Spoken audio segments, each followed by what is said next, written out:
Ready?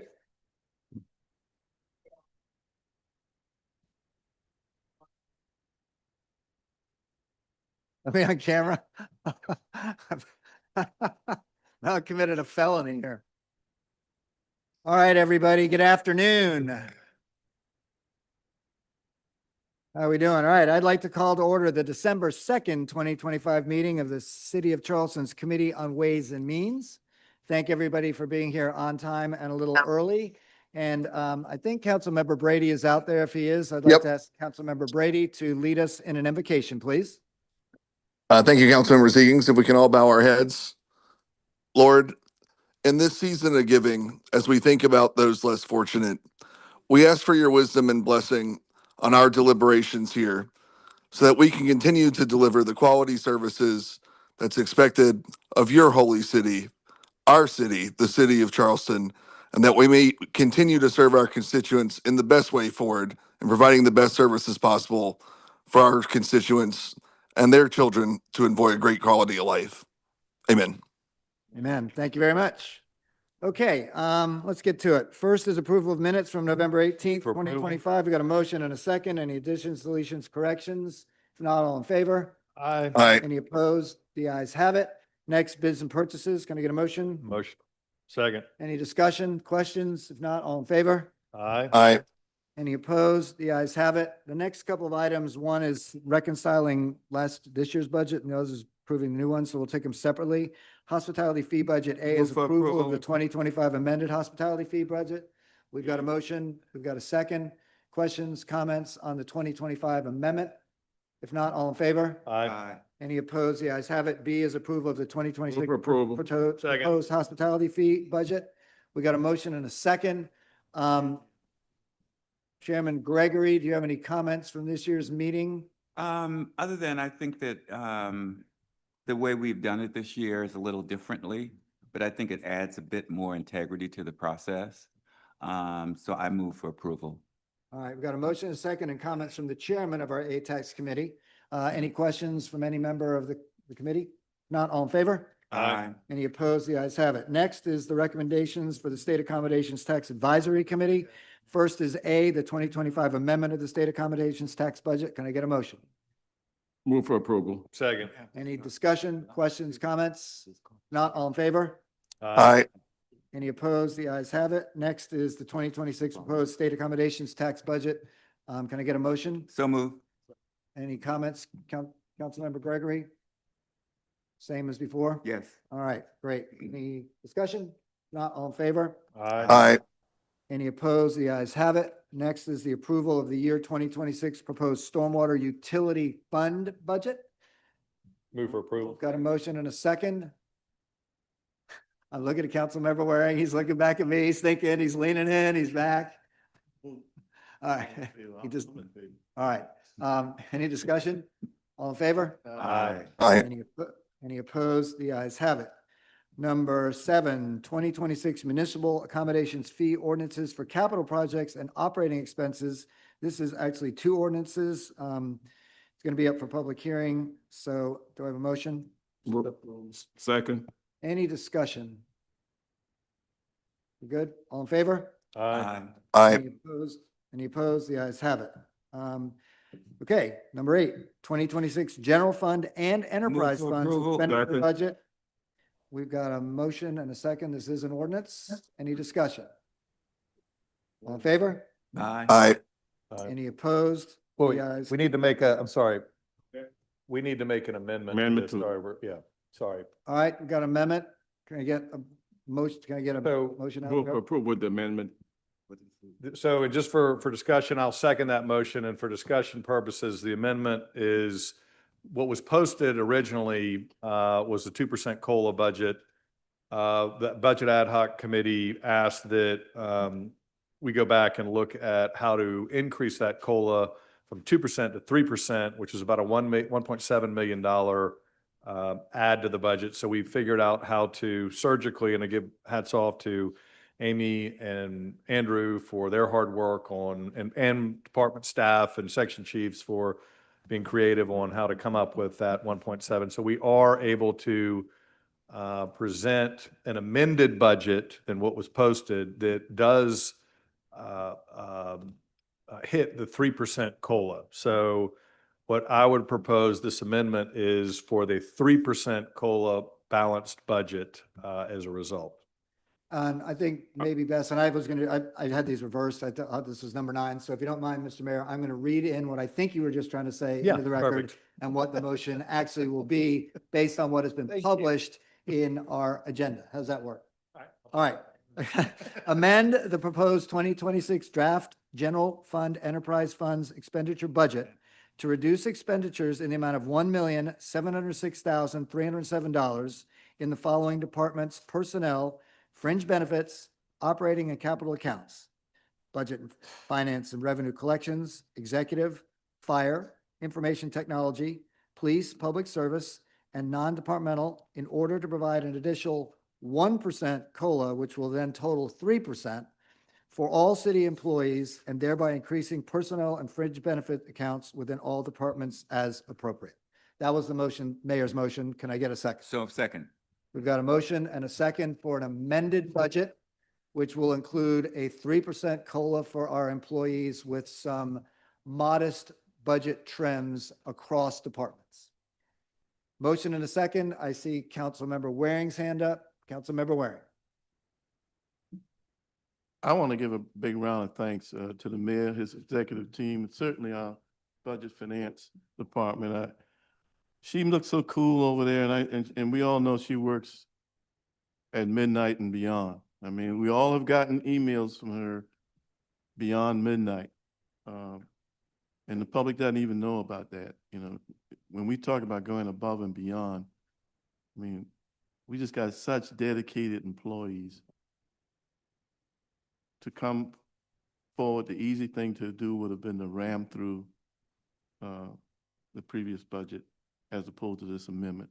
But the extra work, obviously the mayor, our budget finance person, our legal staff, it just greatly appreciated. So I just wanted to say hearty thank you to the budget and committee too, because they had to listen to all the diatribe that we tend to do as elected officials. So thanks again. Look forward to next year, and hopefully we do a little bit better next year. And as you see, Ms. Wharton is somewhere between in the door and out the door back there. We're trying to figure out which way she's going. We want you to stay in, please. That would be really awesome. Any other comments, questions? Have we voted on this?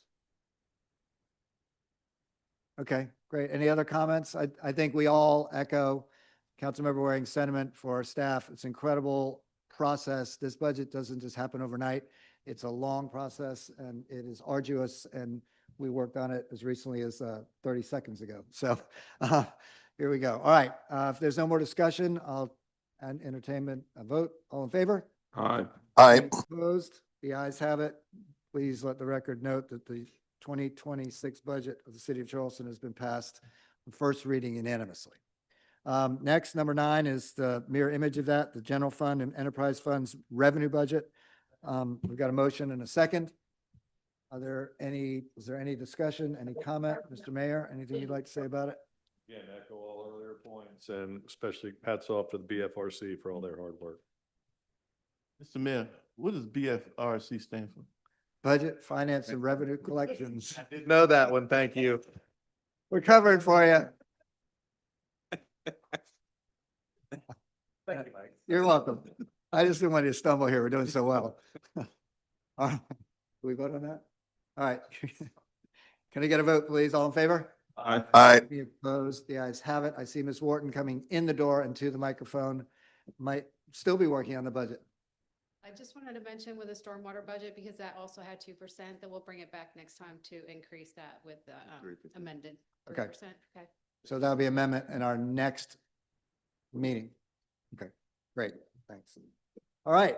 Number 10, budget, finance, and revenue collections approval of the stop loss insurance policy with Cigna in the amount of $2,353,000 and change. The 2026 health Care budget was approved by the Human Resources Committee and Council Second. on 10-7 and 10-14 respectively. We got a motion and a second. Is there any discussion? All in favor? Aye. Aye. Any opposed? The ayes have it. 11, Facilities and Capital Projects, section of Capital Projects, approval of municipal Move for operations approval. complex change order number 6 Second. with edifice. Got a motion and a second. If you haven't been up there to see what's going on, it's really pretty amazing. Worth a drive by. Any discussion on the operations complex? Not all in favor? Aye. Any opposed? The ayes have it. Page 2. You're following along. Facilities and Capital Projects section, Capital Projects, approval of municipal Move for operations cho- complex. move for fee amendment approval. Number 1 with SNME in the amount of $156,345 for continued construction, materials testing, special inspections, and environmental services for the Municipal Operations Center. We've got a motion and a second. Any discussion? All in favor? Aye. Any opposed? The ayes have it. Yet again, Facilities and Capital Projects section, Capital Projects, approval of the West Ashley Bike Resurfacing Construction Contract with Truluck in the amount of $1,668,741 for the removal and replacement of approximately 1 mile of existing path on the West Ashley Greenway. I thought we just need to get that in the record, what we're voting on. We've got a motion and a second. Any discussion? I think there is at least a few people sitting around this table who remember that there was great controversy over whether we should even ever pave the West Ashley Greenway, and now we're repaving it. I think it's one of the most popular recreation spots in all of the city. So we've come a long way. All in favor? Aye. Any opposed? The ayes have it. Where are we? 14? Thank you very much. Facilities and Capital Projects, Capital for Project, approval. approval of parking garage Group 2 structural repairs, change order number 3 with Stone Restoration of America in the amount of $228,846 for tree trimming work at Camden Exchange, some roof replacement at Marion Square, and additional work at Marion Square to ensure Move for approval. garage operationality for the duration of the project. We've got a motion and a second. Parking garages are expensive. Any discussion? All in favor? Aye. Any opposed? The ayes have it. Facilities and Capital Projects, approval of parking garage Group Move 2 for approval. broken repairs. Change Second. Order number 4 with Stone Restoration of America. Again, more maintenance in our parking facilities. This one's 116,000 and change. We've got a motion and a second. Any discussion? Aye. All in favor? Aye. Opposed? The ayes have it. I think it's interesting to note that the funding sources for this are parking facilities, fund balances, and municipal accommodations tax. So not coming out of property taxes. Yay. Mhm. All right, next. 15? 16, thank you. Thank you. Special Advisor, approval of the early site package GMP amendment for the low line Phase 1 project in the amount of $6,289,761. Second. This is something we've done a lot of talking about. This money is coming from a TIF district, the Cooper River TIF. We've got a motion and a second for improvements of the low line. Been a long time in coming. Any discussion? All in favor? Aye. Aye. Any opposed? The ayes have it. Next, 17, Special Advisor authorization for the mayor to execute the low-line parking lots. Second. You're here. Parking Management Services Agreement by and between Palmetto Parking, Inc. and the City of Charleston, South Carolina. This was gone through an RFP process. It's before you. We have a motion and a second. Any discussion? All in favor? Any Aye. opposed? The ayes have it. Congratulations. All right. All right, Mayor, here we go. 18, authorization for the mayor to formally terminate the purchase and sale agreement with Charleston County for 6.43 acres, TMS number 461-1303-101, dated September 9th, 2025. As you see from the notes, this item is being brought forward to the Committee on Ways and Means due to time constraints. I heard a motion, I think, out there in a second. I'll turn it over to the mayor. Yeah, talked with many of you all about this, and I think I've got a presentation just to kind of walk you all through, because it is a little bit complicated, so, just wanted to get you all kind of lay of the land on where we are and get your advice on how best to move forward, so, how the hell to do this? I guess I might You come over here. stand up here and go from there, right?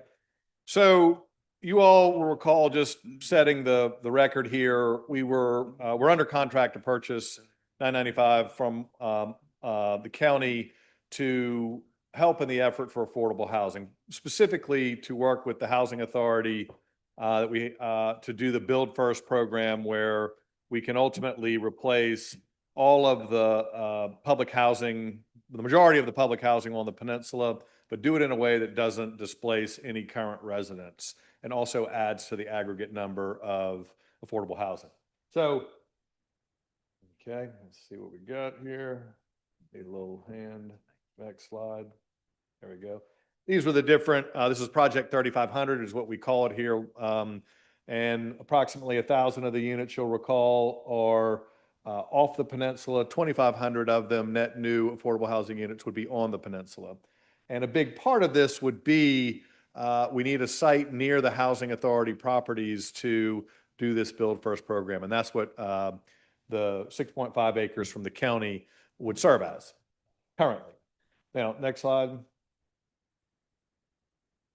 So again, this is the 6.5 acres that we've done a layout of and figured out how many units we could get on the site, doing this in a way that would be of scale and place for the city. This is a massing analysis that was done. And as you can see, we can get a pretty significant number of units total, about 893, half of which would be affordable. And the other half would be market rate. So it would be market rate and mixed income housing. Next slide. So one of the issues during our due diligence period, and we have been doing a lot of due diligence on this property, is that you all will recall there's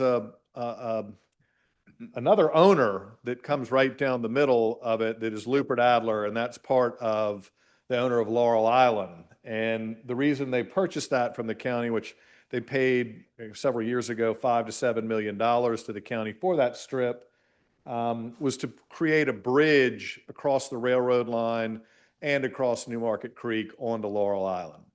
Well, that project, Laurel Island, is had some fits and starts. They still are working on it. We've talked with the Lupert Adler folks.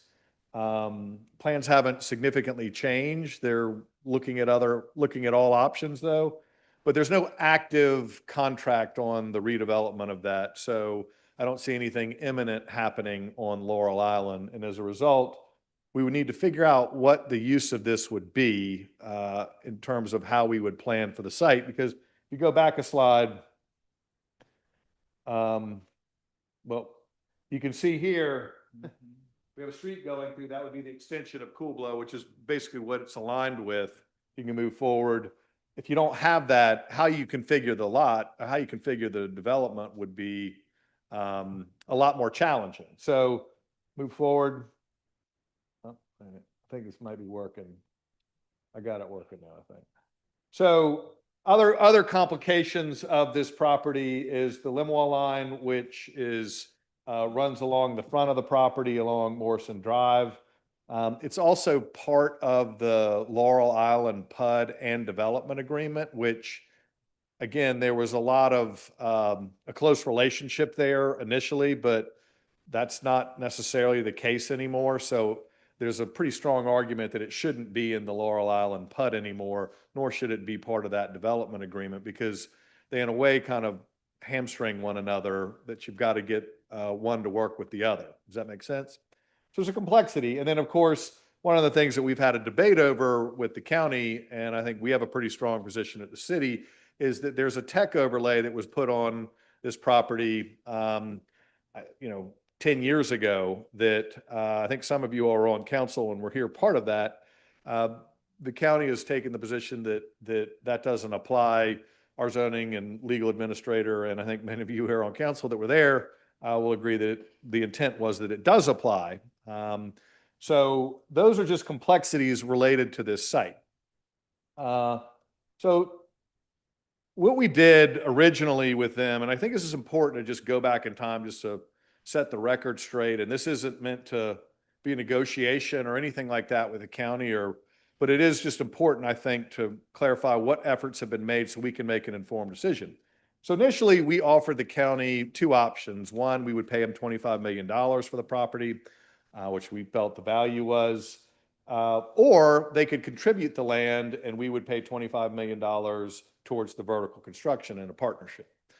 They, politely declined that, either one of those offers, and ultimately we settled on a purchase price of $30 million. And this is based on an analysis that they had done maybe a year ago that valued the property anywhere from $23 million to $38 million, depending on what the uses were, and how much of it was affordable. So again, we're at $30 million. You recall when we had this conversation, we did, and we remain concerned about the Lupert Adler piece. I've had a few, again, conversations with them on that, but nothing's been determined on that. And it is something that definitely needs to get flushed out in advance of us closing on something like this. I mean, with that kind of investment. So again, this was the county's appraisal that I mentioned earlier, that they provided to us as part of the due diligence. Their values were 23 to 38 million, depending on value. We then got an appraisal on the property as part of our due diligence, and the market value of it with the tech overlay, which is very restrictive in terms of what can be built there, came in at a pretty low number, $22.8 million. I asked him, I said, look, because I know this has been a discussion, I asked the appraiser, can you appraise it without the tech overlay and just give us what a clean and clear market value would be? He did, and his number was $28 million. Okay. And then I said, okay, as part of the purchase and sale agreement, we have a value at say 30 million, but we have these 50% restriction for affordable housing. And that's outlined and agreed upon with the county on what those requirements be. But 50% of all residential units that would go on this, we agreed would be affordable. And so when you add that into it, it goes down to $22 million. So we had them appraise it 3 different ways, if that makes sense. So we could, again, make an informed decision. So we wrote the county back and said, look, this is our appraisal. Can y'all work with us on price? And I'd suggested that the 2 different appraisers get together and determine a value, because they're a public entity, we're a public entity. We want to make sure we're both being fiscally responsible with public money. So maybe let the professionals tell us. They wrote me back a letter, the chairman did, and said, look, we've actually had our appraiser update it, our old appraisal, this one here that was done in 24. And they've said that with the affordable housing requirements in place and no further public investment or incentives, that the value of the property is actually worth 34.5. So we have a big discrepancy on the appraisals. And, you know, I'm not going to get up here and tell you who I think is right or wrong, but you know, we have an issue here that we need to figure out how to move forward on. So what I've looked into, just as I think a responsible effort to make sure that we're not putting all of our chips in one basket, I said, well, are there other properties up there that can address the build first and strategy that we have with that we're working on with the housing authority? And there is the Longshoreman property about, 300 yards, 200 yards down the street, that's on the corner of UG and Morrison Drive. And it has been for sale for $20 million. It's been in and out of contract at $20 million. So we reached out to the ILA and the pension fund, it's a co-ownership, and asked if they'd be willing to sell it. And they said they would. And they've committed through a letter of intent, a non-binding letter of intent, but we did get that yesterday, and I think you have a copy of that they would agree to an $18 million purchase price. Now, this is actually about half the size of the county site. And if you can do the basic math, this is actually a higher price per acre than the county site. However, this has Upper Peninsula zoning, which is the most aggressive zoning that we have in terms of density and height. There's no affordable housing restrictions on this. It doesn't, it's outside the Lenoir line, so there's a lot more flexibility on what you could do with the ground floor. And it doesn't, of course, have the tech overlay, right? So, you know, it's an option. And again, at $18 million, if we're really trying to address affordable housing, it's a lot smaller check for us to write for land to serve generally the same purpose. So, can't really read this, but I want y'all to walk with me through. I've been thinking a lot about this, and I've talked to several of you as to what potential options could we offer back to the county, because I think we all agree we do want to work with the county. It is important for us. We all have the same goal that we need affordable housing. You know, we want to be collaborative. We want to be fiscally responsible, but we all know that this is a huge need, and we don't want to let a relatively small amount of money get in the way of real forward progress on addressing this issue. So option A is, I think, you know, we compromise with them and say, all right, we'll agree to move forward with the purchase and sale agreement amended to where we would pay you $27 million. So reduce the current purchase price by $3 million, which is above our appraised number, but below theirs. So it's, you know, my effort to kind of meet in the middle, right? And what we would do is do exactly what we talked about. We would rezone the property, permanently restricting it for affordable housing, or 50% of it be affordable housing. And the one contingency that we do need to work out, and I think we need to be very transparent with the county on, is we got to get a clear plan and understanding of what we can do on the Lupert-Adler piece. And what we really need there is just an access easement. We don't need to buy it. We just need to know that it will be open, that would allow for the bridge. And I'm optimistic we can do that, but I want to just make sure that that is a contingent, because if it's not cleared up or defined, we could really get into some trouble with what we could do with the site. Okay? So that's option A. And again, we talk about this MUWH. This is our mixed-use workforce housing zoning. We have two classifications of it now, 1 and 2. It's a pretty aggressive zoning. What we would say here is we would put that new zoning in place, which is going to be coming as an ordinance to you all within the next 60 days.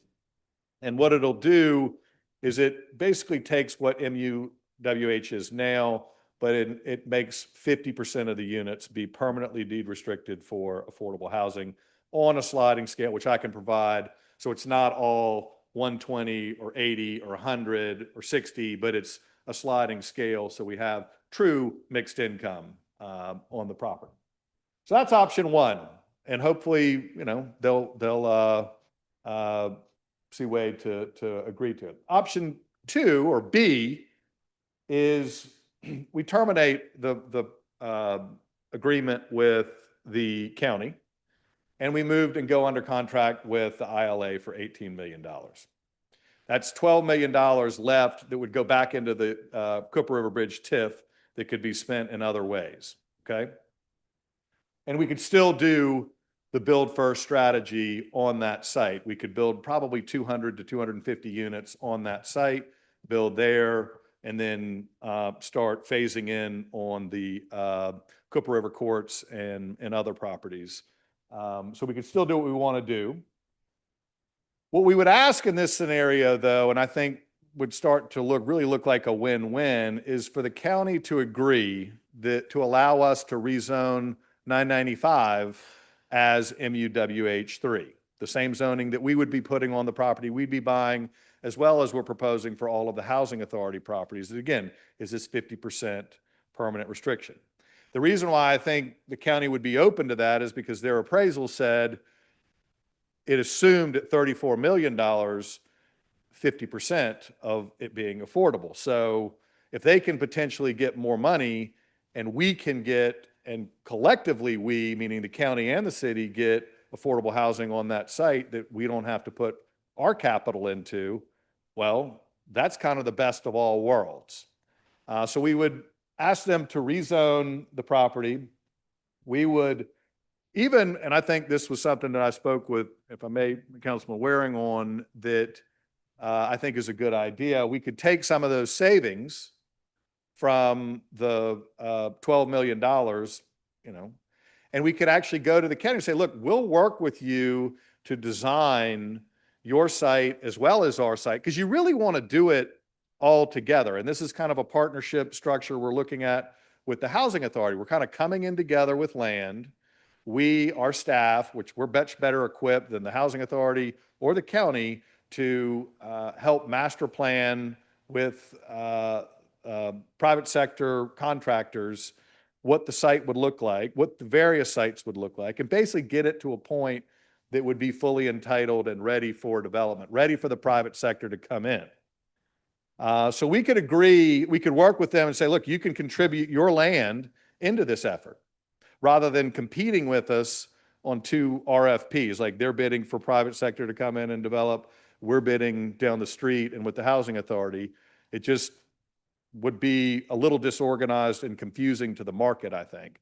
So this would be a joint effort that we could help them on.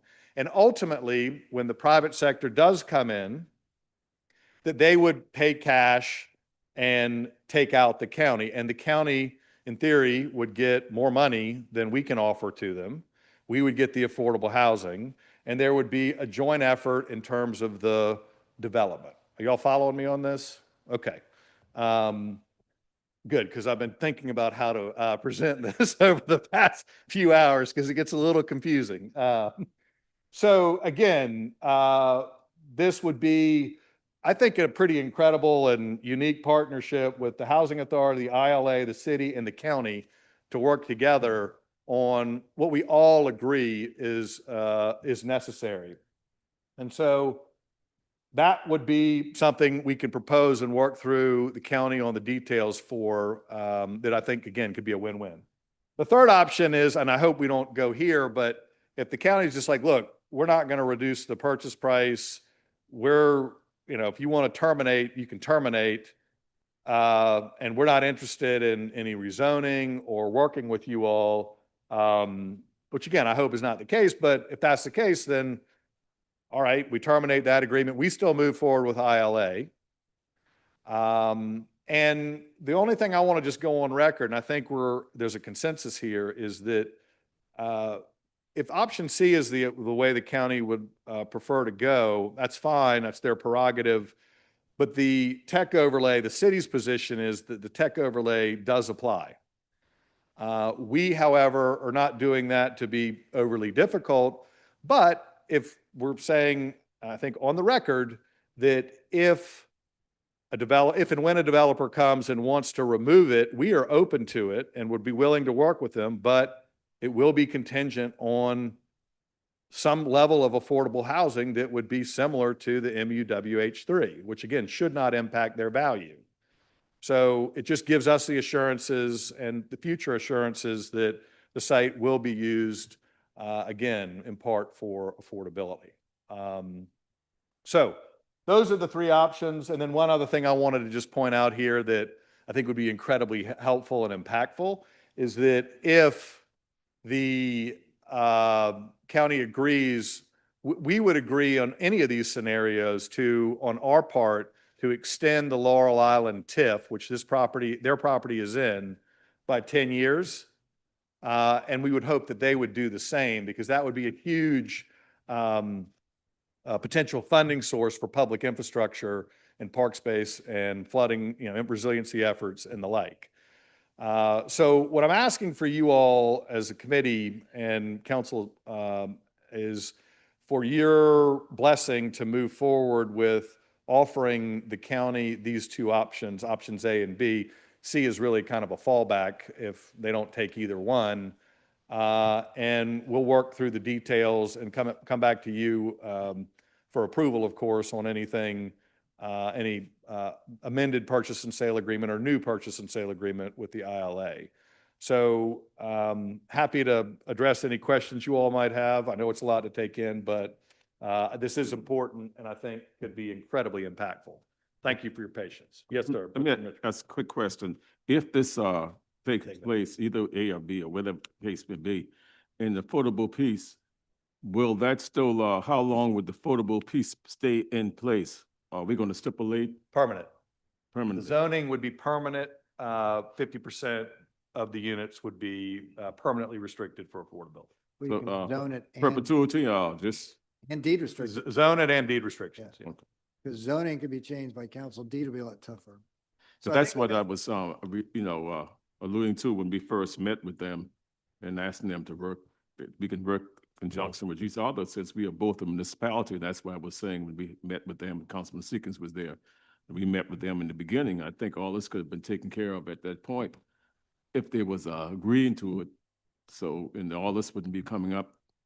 Because I don't see why two municipalities can't work together. Since they're a county, we're the city, we should be able to work together in harmony and peace that way. But And I want to be clear, I really, the county has been good to work with. They're, I think, want to make a deal here. I've talked with several members individually. And I don't think we're too far apart here. It's just, as always, it comes down to price, and they have a fiduciary duty, we have a fiduciary duty. But I do think there's a way to meet in the middle, for sure. I believe that we're representing the same people so far as the county and the city, so that's why I'm saying we should be able to work together and getting this done. I got- And it's all about the community, actually, the people in the community. I think I got Councilmember Gregory and then Councilmember Bowden. Mayor, when we do the distribution of Project 3500, the 50% that will be affordable, and we do the breakdown in terms of percentages of 120, 60, 80, blah, blah, blah. We will be doing that based on needs data for each of those categories. And that data would come from our consolidated plan, that needs data, I think.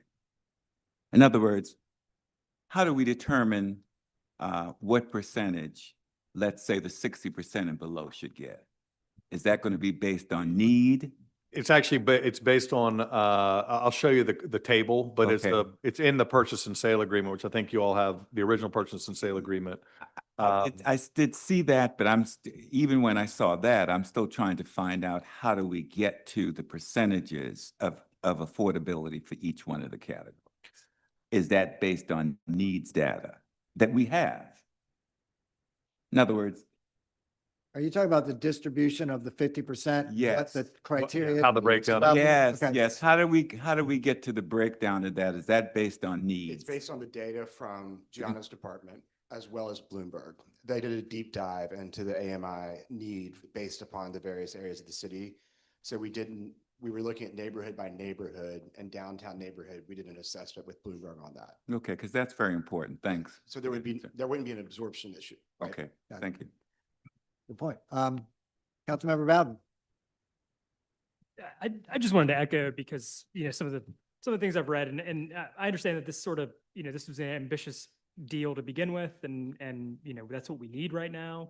The enormity of this problem, I think is clear to everyone.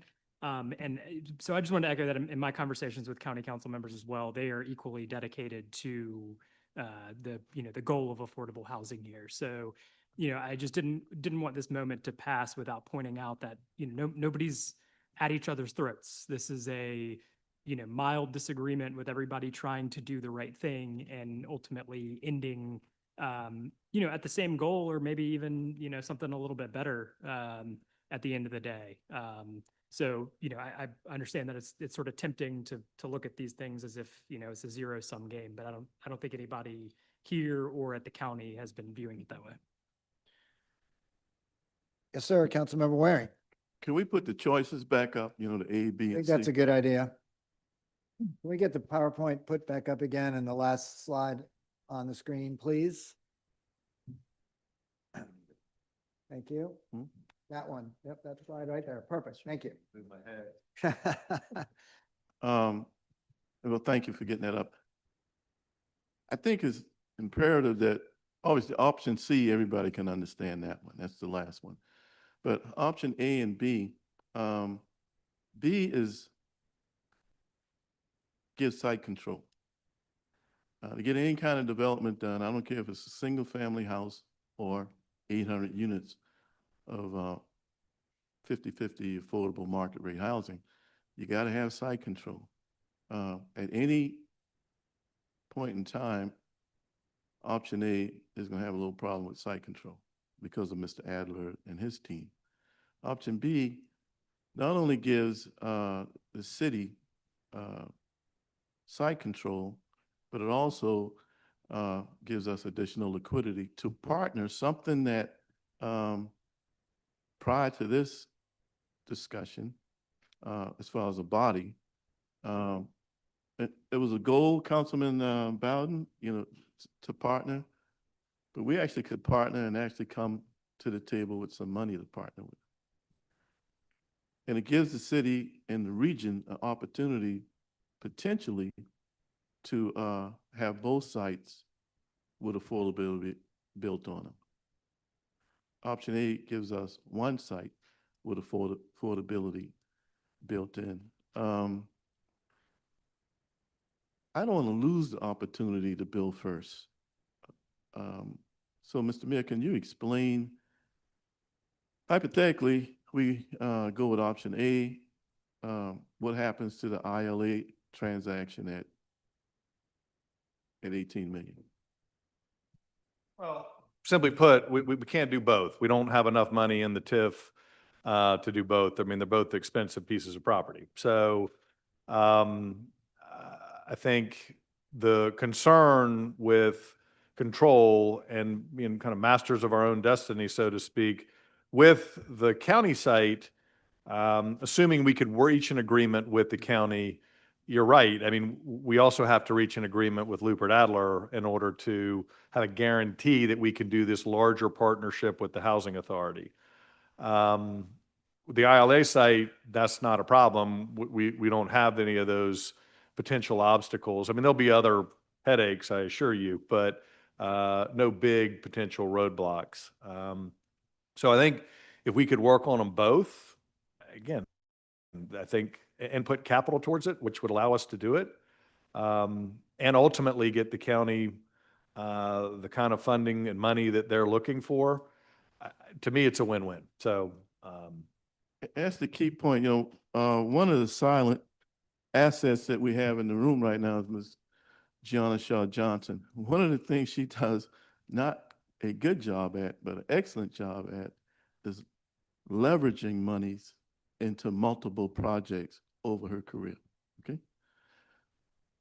I mean, yay for you. I mean, really, you did a wonderful job at that. Okay. And what you brought on the option B, we didn't have the full extent of option B at the community development meeting last week. No.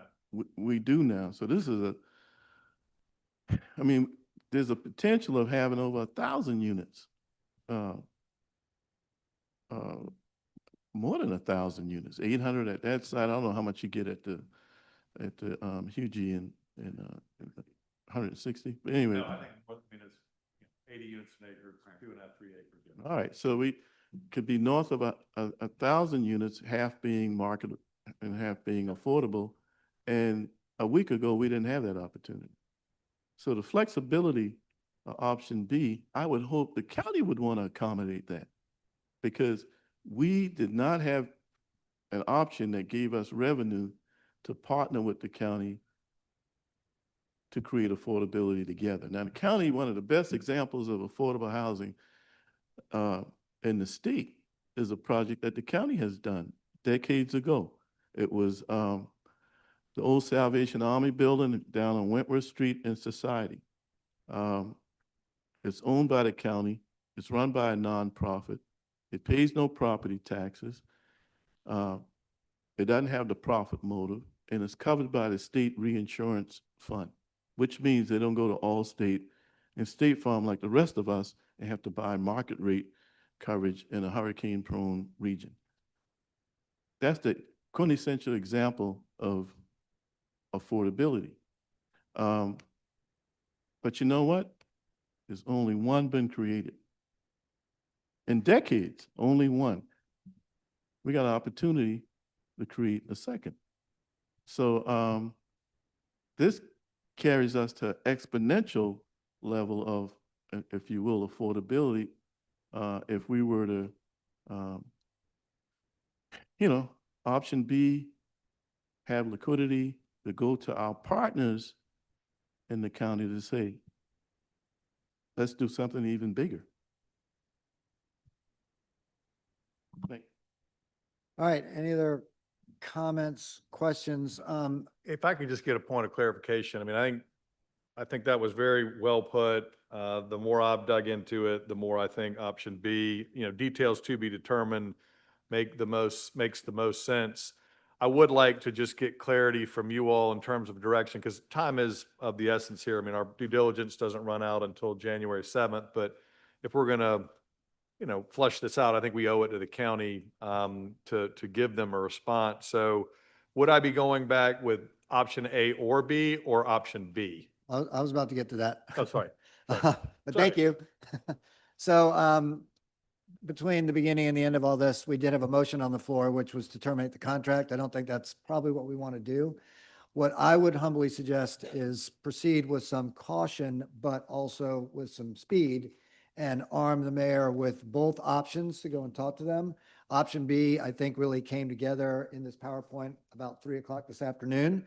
Hasn't been shared with anybody, and I do think we need to keep our options open. I hear Councilmember Waring what you say about sort of controlling our own destiny. Clearly with option A, if we get an outright purchase and we get Rupert Adler, we do control that whole site and don't have any other necessary partners. Option B does include necessary partners. So what I would humbly suggest is whoever made the motion to terminate, I would ask that be withdrawn, and that we make a motion to give the mayor the opportunity to at least sit down with the county and present both options A and B and negotiate, but do so before we lose the drop dead date on our period of due diligence on the 993, 995 site. And That's my just suggestion. Would entertain a motion after we have just discussion. a question. Sure. as we move forward. Well, wait a minute, just Yeah. a point of order. Let's Yeah. get the motion off the floor. If we can get the first motion on the floor, who made the motion, Madam Clerk? We have Councilmember Gregory, seconded by Councilmember Shealy. And it's I'll not with- surprising I'll that we with- didn't I'll remember withdraw. all of that, because I I'll think with- the mayor took more than his 10 minutes. So Fine, fine. Fine, I'll withdraw the motion. I'll withdraw the second. all right, motion is now off the floor. We're back to sort of general discussion here before another motion is made. Councilmember Gregory. Yeah, if we were to give A and B as options, okay, and A is chosen by the county, then everything in B is nullified. Am I correct? I just think that we need to go there with what we want. And I think what we want is B. And I think that we'll be being pretty transparent with them. That's not a motion, just for discussion, but I think that B is the one that we should be going after, because it gives us the potential to create many, many more units. Many more units. A is too restrictive. Any other discussion? I would just respond to that by saying, very well may be true or not. I don't think we've all completely digested it. It does have a lot of working parts to it. And I just think if we're going to spend the next 3 weeks really trying to refine where we are with the county and make sure that this is cooperative with the county, remembering that we do have, beyond an LOI, right? We've got a agreement with the county at the 30 million that is still sort of sitting out there. We're in the diligence period. I think it would be very prudent on our part as a city to make sure we partner with the county and get their input on all this too before we make a final decision. We're not binding the mayor to anything. We're just equipping him with the ability to go and talk about both of these options, one of which we've all heard for the first time today. The county has never heard it. I'm assuming that the Charleston Housing Authority has never heard it. The ILA has never heard it. So I just think, while it is very thoughtful and creative, I don't think we should tonight box ourselves in with only one option when two of them do deliver our objective of getting some affordable housing going. So. Yes, sir. Mr. Chairman, I hear you loud and clear on that. Now, a lot of other political bodies would have had this entire discussion in executive session. So we've had this discussion in the public realm. So just as all the good people in this room heard it, we out on YouTube, and others are hearing it as well. It'd be great if everybody sat around, all the players anyway, in particular the two players, and sat around until I guess we figured out what's best for us. But what happens if the opportunity, what do we have to continue to tie up option B in the event that they say, well, listen, we're going to withdraw this? How long is this out there? I think we're being very transparent. I think representatives from option B are here tonight, and we've been pretty clear with them on what the situation is. I think to your point, Councilman Gregory, and to Councilman Seeking's point, we are under contract. We don't have to terminate. I think we can flush out option B in relatively short order if if county council is interested in it. And they've been in contact with many of you all, and I'm happy to sit down as soon as tomorrow and start working with them on the potential details. I think the message that I would propose is that we do not terminate the current existing contract. We go to them with option B. We enter into a term sheet, which I think is the next item, with the ILA property, and be very transparent with them that we're working through the options with the county here too. And then come back, we have another council meeting in 2 weeks and have a report on where things stand, and then make a decision when we have a lot more information. And we've all had collective time to discuss with one another and with our colleagues at the county. So the term sheet is next? It is, and by not terminating, I think you do give the mayor the blended ability between A and B, because the term sheet is next. The ILA is now listening, so they're here. They know what's going on with the county as well. It's all out there, as you said, Councilmember Moran. Good for us for doing this in public. Good for us. I think that's exactly the right thing to do it. I just think by going only with option B, we're going to put ourselves in a position where we're going to naturally have to terminate that contract sooner rather than later. And I don't think we want to give ourselves, paint ourselves into that. Sounds like a plan. Thank you. I just think that, look, and I agree with you, Councilmember Waring, that we should all be around a table. We started this process off by sitting around a table with the county. I think not only in this, but in many other things that we do with the county, we need to be sitting around the table, being transparent and open. There's a lot going on between the city and the county right now. And this is an opportunity for partnership and going in the right direction. And I think we need to make sure that that is a message that the mayor delivers, along with anybody else who he chooses to bring along with him. Hint, hint. So can I get a motion? I got Councilmember Mitchell. Sorry. Yes, sir. Yeah, I agree with a lot of you were saying, but just remember, the Cooper River TIF money was coming from the east side. Period. When we did this years ago, when we voted, when the bridge went down. So all this is a Cooper River Bridge money, you see. So now, I agreed with letting some of this money, I voted for it to go elsewhere. And that's why I'm so adamant about what I was talking about when I got with the county. I love the county to death because they're all friends of mine. But I'm still saying what I'm saying. And I look at the item, look at option B. I was looking at option B when we were just talking about it, throwing it around. And option A, we had a chance to do option A from the beginning. From the beginning. We were open, always open. We are in Charleston County. We was in the city, but we were open all the time. They could have come down, they say, come on, let's work together. I have a problem with it, and I still have my problem with it, and doesn't matter who like it or not. And I'm very adamant about that because I'm telling you and everyone else, when this happened, when the bridge came down, who was affected in those areas? See, we got to look at who was affected in that whole area when the bridge went down. And that's why I was fighting so hard on council for that whole area. So now when we're coming back with affordable housing and trying to just not having people displaced, then it seems all of us should work together. That's what I'm saying. All of us should work together if they're talking truly about affordable housing. And this is my take on it. So when we're moving this money out because it continued to the area, they got to look at that too. We are talking about making people whole. This is what it's all about. Not all this whatever they're talking about, other things, but making people whole and not displacing people as what happened in the city before. And that's why I'm adamant about, and that's why I look at option B, that if we can work together and do both, fine. We still can create all this and still keep a lot of the people on this peninsula and still have diversity on this peninsula. I'm getting tired hearing all these other, well, I'm about to leave anyway, but I'm saying what I got to say before I leave. You know, so this is what I'm always about housing, period. That's my thing, housing. And making sure we still keep diversity on the peninsula, the city of Charleston. A lot of people have been displaced already. So if we don't do it right and get it right now, it's going to be more people displaced and we keep waiting. My parents always tell me, wait, break down the wagon. That's all it does. We don't move nothing forward. So we got to keep things moving on. Thank you. All right, thank you very much. I would note before we get to a motion that we do also have next on our agenda the authorization to have the mayor sign the LOI with the ILA. It may be that these two get taken together and we blend this motion with A and B and give the mayor full equipment. The ILA is going to be certainly well informed that we do have a purchase agreement with the county that is still active until January.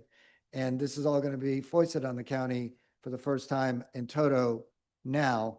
Again, I think keeping the options open and talking with the county before we foreclose anything, because we go with only option B, that includes, but is not limited to, terminating the contract with the county. And I think we ought to let the mayor sit down in a room in person with their representatives before we do that. That's, I just think, a word of caution for all of us. Mr. Chairman. Yes, sir.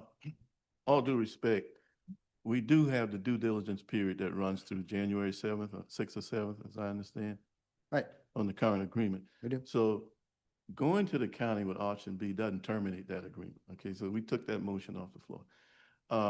But I do agree with something you said earlier, that possibly the motion that will come will blend the two. So if we can get into maybe the explanation of the terms, I think the next motion, before we get a motion to full, let us hear the terms with option B, the ILA site, and then maybe we get a combined motion. Okay, I'll let the mayor.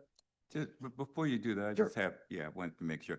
I mean, anybody in the business knows that, once someone shows interest in a property, it goes. All right. And what I fear is, someone may come to ILA during this period and said, I'll give you the 20 million. Do we tie it up in this process? Is it binding? I mean, that's where my head is, because I've been on here long enough to know that the minute you see something you like, you're ready to purchase. What's on our agenda for tonight on item number 19 is a non-binding LOI. Am I right about that, Mayor? That is, I mean, again, there's always a leap of faith here, and I respect that. And there will be, I'm sure, more interest, but I do think that the ILA will be willing to work with us. We're going to have to ultimately an LOI, if we can do that, and then we could come back with a purchase and sale agreement and a lot more details by the next council meeting. It would be what the plan is, that would be binding. I don't think anything's going to happen in that 2-week period. Well, again, it's a risk. I respect that. But I think we can hash a lot of that out in the next 2 weeks. Remembering that option B, among other things, includes, but is not limited to, the partnership with the county. And I think that we can't forget about that, we do need to keep working with the county. And I think just presenting this all in one time in a room, deep breath as adults and talk through all of this is the right way to do it. Again, just one person's opinion. Mr. Chairman, the terms, please. I'm going to let the mayor, the terms, are you talking about the non-binding agreement? Yes. Oh, sorry. Yeah, I'm We sorry. did ask that question. Yes. We I do very believe the rightfully avoided it. the general terms are that, basic due diligence, the property does have a clean environmental, which is very rare on the peninsula. But it would be an $18 million purchase price. I think it's 45-day due diligence and 30 days to close or something to that effect. It's a pretty clean title. Because it's been under contract twice, there's a pretty big due diligence drop box that we'll have access to, and I think we can go through it in pretty short order. So it would be a pretty quick closing, because there's not a lot of complexity to the site. Thank you. Yes, sir, you good? All right, so we've had a very round discussion. Certainly would love to hear a motion from somebody, So move and the motion would be? to deal with A and B as, Think- A and B options. To let the mayor deliver to county Yes, council a yes, message yes. on both A and B? Yes. And come back to us by the next city council meeting, which means, Mayor, you got 2 weeks. Which, and just if I could, for clarity, the preference apparently is for B. Yes. Right. Well, they are what they are now because we'd have to get Jennifer to go Yeah, retype the fair whole enough. record, and we don't want to do that. So I'll second that motion. All right, we got a motion, a second, to get the mayor armed with the ability to speak with the county about both options and deliver back a response by the next meeting. I see Mr. Martin in the corner. And execute the LOI, the non-binding LOI. We'll do that in the meantime, remembering too, non-binding would be terminated by either side. So if someone comes along, even if we went with only option B, we'd still have our flank a little bit at risk. But I think being frank, given the time of year it is and the numbers we're talking about, I think we're okay for a couple of weeks. I think we need to amend the motion to take 18 and 19 together and then to arm the mayor with the ability to bring options A and B to the county. Right. And I understand this is the objective, but I really do believe when we come back in 2 weeks, we as a council should be in a position to make a decision. Okay, all right. So you've made the amended motion. I'll second it again. So, Madam Clerk, we're taking 18 and 19 together. The motion is to give the mayor the authority to bring both A and B for discussion purposes to the county and to execute the non-binding LOI with the ILA. We good? All right. Any more discussion? All those in favor? Aye. Are there Aye. any opposed? Thank you. It passes. Okay, 18 and 19 as combined now been passed.